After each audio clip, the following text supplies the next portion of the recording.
satu lagi nih, kalau dari perjalanan yang panjang di seniman itu, satu kata kalau boleh bilang, kepuasan apa yang dapat beliau rasakan sebagai seniman? Satu, yang bahagia sendiri. Ah, Dan kedua, dan bisa membahagiakan bahagia penikmat, sendiri ya, dan membahagiakan orang lain. Gitu orang ya. lain. Itu yang penting.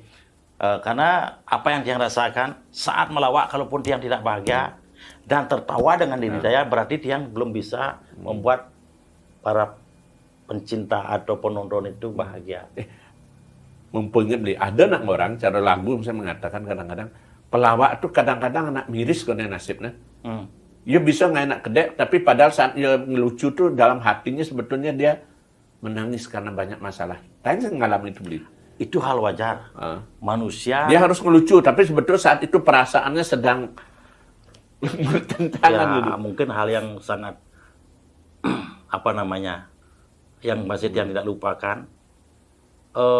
Almarhum ayah meninggal malam nikel, yang main di kremasi.